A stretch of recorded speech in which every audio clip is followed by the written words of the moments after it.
Thanks for joining us today as we spend the next few minutes looking at the incredible work of the Manukau Beautification Charitable Trust. The Trust was formed in 1997, its main aim to improve the look and feel of the townships that make up Manukau City. Since then, the Trust has grown to the point that they now eradicate over 300,000 tags a year from our streets, buildings and parks. They are also tireless workers in the field of youth education and assisting police with enforcement of anti-tagging laws. All this has been achieved with stunning success. The work is undertaken by teams of volunteers, people like you, who care passionately about the environment they live in. I went to take a look at a Howick primary school to see how the kids of Manukau are being encouraged to take a proactive, responsible approach to their environment in a really fun way. This may look like the set of some strange battle between the world's more interesting movie creations, but actually it's the tech room at a local primary school. And here at Point View School, they're very serious about their scarecrows. Let's go and have a look at some of these incredible creations. First we brainstormed it on the board, and then Mr. Rankin sent 2 teams away, and we had to come up with lots of ideas, like scary things that we don't like. We're going to cut out a template of a shark, then we're going to stick bottles on it, and then we're going to sellotape the bottles down and put wire over the top. We've chosen to use bottles because instead of throwing them away, we could use them for our shark. And you should look before you throw things away because it might be useful to you. When the shark's finished, it's going to be big and bold. And exciting. What else is it going to have? It's going to have a mouth that opens. And it's got a big boot in it. A big boot in it? Yeah. What's that supposed to be? Like the shark's just eaten someone that's just got a boot in it because we don't want to make it too scary. Don't want to make it horror. The scarecrows might be works of fiction, but the prizes certainly are not, with first prize, the best scarecrow in the show, being $500 for the school. You'll have to wait till a little later on in the program to see just who that's going to be.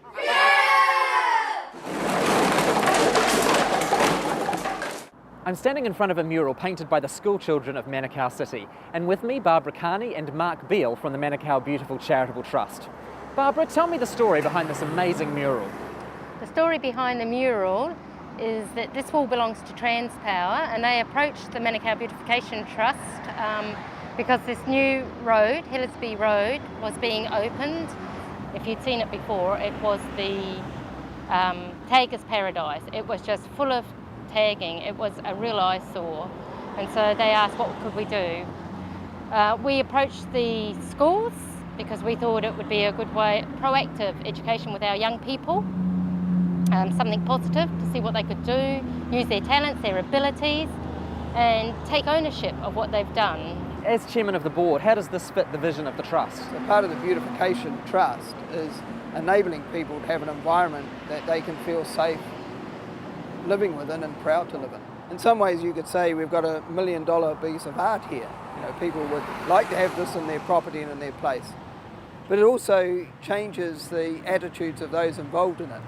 So they realise that they can do something creative and positive that the rest of the community can enjoy and also acknowledge with them, rather than doing something that the rest of the community doesn't feel proud of or want to acknowledge. Children from all different schools, all different ethnic backgrounds and cultures worked on this wall together, and so they appreciated one another, they experienced something together, and I think that's what this sort of work does. We really like to involve the young people to do the murals because it gives them experience. It's showing them that this is positive art, it's something done with permission and something they can be really proud of. It's always there, it's for people to see, and they can say, hey, I did that. Guys, thanks so much for being with us. We're going to see a little bit more about what the Trust does across Manukau City later on in the program. It's great to see our kids are learning that they can change their world if someone takes the time to show them how. Education is the foundation layer, but someone has to clean the place up today, and that, for the present, forms the bulk of the Trust's workload. Up next, we see the tagging eradication team at work and talk to the team at Hunters Town Centre in Papatoetoe about their experience of the Trust's work. The Hunters Corner Town Centre invited the Manukau Beautification Trust along to one of our monthly meetings to help us come up with a solution to eradicate all this horrible graffiti around our town. We felt like we were losing our town and we wanted to get it back. So we got busy and sent out letters and tried to get as much buy-in from the community as possible. So Donna, how did you work with Manukau Beautiful and putting the day together? The Manukau Beautification Trust suggested that by coming out and doing it as a hit in one day, painting the lot out, we'd have a clean slate to start off the following week. So that's exactly what we did. We painted the whole lot out in one day. It was a huge effort, but we did it. What we didn't reckon on was this wonderful sense of togetherness and community feeling. And it was quite surprising how the business community did come out on the actual day. I don't think they realised the magnitude of what was happening, and all of a sudden people started coming out of their small businesses, retail shops and helping out. So it was a really good initiative, and something that from a community board point of view that we want to look at doing in the other main centre in Old Papatoetoe as well. I really believe that every town centre in Manukau and even Greater Auckland and perhaps even New Zealand need to take this on board and realise that you can actually get rid of this problem. It takes a lot of hard work at first, but if you persevere like we are on a daily basis, you can get on top of it. So that would be my message to New Zealand towns, is don't let them get away with it. You can get your town back if you really want it. Of course, it's not all hard work. The Trust makes the point of getting involved in several initiatives each year which promote a sense of pride in the city and encourage the locals to celebrate those things which make Manukau a wonderful place to live. One of those annual events is the Manukau Best Streets and Gardens Award. I caught up with Diane, one of the judges, as she made her rounds in Wattle Downs. Every year the Manukau Council hold a competition and judge the Best Streets and Gardens Award. The idea of this is to instill pride in the city and make our city a nice place to live and work. So Diane, what makes a garden stand out to you? Visual impact, the colour, the variety of the planting, the landscaping, neatness of the lawns, differences in the heights of the planting. So would this be a good example of colour for you? Would you notice this? Yes, I would. The purples and the reds and the other roses over here just all blend in well. The flower beds are well maintained, the edges are very neat, there's no litter, no graffiti. This is a prime example of a very good garden. Great.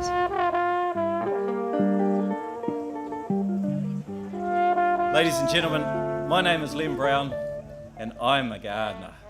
The LaRoche Trophy for Best Overall Garden in the Howick Ward is awarded to Tony and Annette Nichols of 146. The garden's our hobby, and we do spend a lot of time in it, but it's a labour of love, and we're very honoured to have been got the cup as a reward. The garden and gardeners who have stolen the show for tonight, Fabulous Garden, Peter and Anne-Marie Palazzo. It's always a great pleasure to be here and see all the other keen gardeners. It's appropriate to acknowledge the trustees of the Manukau Beautification Charitable Trust. Do outstanding work. We all know their work in and around the beautification process in terms of our streets and our gardens, but where they're really delivering passion is in the work they're doing for us on tagging. The last major focus of the Trust's work is that of enforcement. Each year, the Trust works with the local police and various private investigators to track down and apprehend those responsible for the tagging nuisance. The tagging database is one of the Trust's unique initiatives, which has resulted in an increase in the number of taggers being caught, prosecuted and in many cases re-educated successfully. Community Constable Wesley Dabb and Barbara from the Trust took me through the inner workings of the database and shared a few success stories. Well, the Trust really works on what we call 3 E's. We work on eradication, that's our primary task because we want our streets beautiful, you've got to get rid of the tagging, and plus there's no point having education or enforcement if you don't also clean up the tags. And then we also work with the police on the enforcement.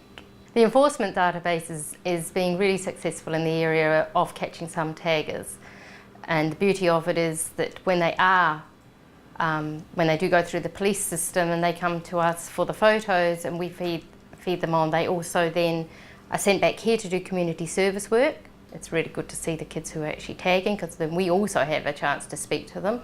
So they do their work through us. The difference between tagging and positive art is permission. You have to seek permission. One young tagger was put through an educational program here at the Trust itself, where we worked with him in trying to turn around, show him that tagging is wrong, but what positive art is. And as a result of that, he actually has stopped tagging. The enforcement side of our work has come about really because of public demand. People are really upset by what's going on out there and feel that the taggers shouldn't get away with it. So Wesley, can you tell us how this has made a difference to Manukau City? Manukau is a much better place to live in because of the Manukau Beautification Trust. The city looks a lot better, or all the townships look a lot better. It's a safer place to be because there's more people around, because they're not intimidated by the tags or afraid to go where there's tagging. The businesses are picking up in business because there's more people coming. It's just a flow-on effect. It's just a wonderful place to be at the moment.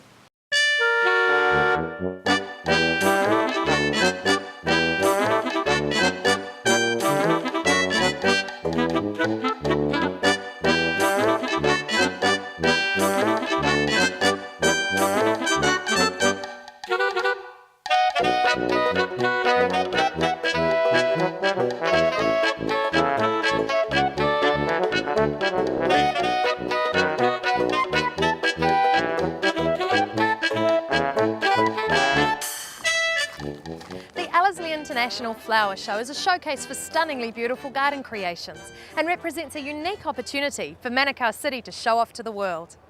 That's why the team at Manukau Beautiful used the event to encourage young people to take pride in their environment. This year, we're here to see the judging of the Scarecrow competition. But before we find out who bags first prize, let's check out who's in the running. What we've learned about recycling is saving the environment, because and our environment is starting to get a little bit dirty around the world, so we're trying to keep it clean and be safe. Those scarecrows, they are just so awesome. Unbelievable, that's good imagination. And the fact that you're doing funky art, all this stuff here about recycling. When we set the recycling strategy up in Manukau, we didn't know whether or not all our people were going to do recycling. But what we didn't figure on is that the children in the city actually said to Mum and Dad, we're going to recycle. See that green bin? We've got to put the plastic and the paper and all the glass in there. And so it was the kids that drove the recycling in the city. The one thing we're going to really focus on in our city is you young people, because you're our hope for the future. So anyhow, I'm going to now start giving the awards out. This is a first place gold award in the Scarecrow competition to Somerville Intermediate. That's a huge congratulations to Somerville Intermediate for their stunning entry. That's $500 from the Manukau Beautification Trust for you. And for the rest of the entrants, you guys did an amazing job. And the good news is you get another chance to take the title next year. Well, that brings us to the close of our peek into the workings of the Manukau Beautification Charitable Trust. But there is one more extremely important point to discuss. A unique opportunity to get involved in helping the Trust come up with a new creative concept. As you may well know, the Ellerslie Flower Show is moving south next year, so the Trust is running a competition to find a replacement activity for Manukau area schools. They're inviting members of the public to send in their most creative ideas. The idea needs to involve a hands-on task, like the Scarecrow competition, that raises awareness of environmental issues and teaches young people to be proud of the city they live in. If you would like to be a part of this, please go to our website for more details. Before we go, there's one more important point. The Trust needs your help. Removing graffiti in Manukau costs almost $1 million a year. Some of this funding comes from council, but in order to keep up with the ever-growing tagging menace, the Trust needs other financial partners. Much of the success of the Trust work is measured by the fact that you simply don't even notice what they've done. The city just looks clean. If the appearance of Manukau City matters to you, please contact the Trust on this number. They'd be delighted to tell you the many ways you can assist them with keeping Manukau beautiful. Thanks for being with us today. Bye.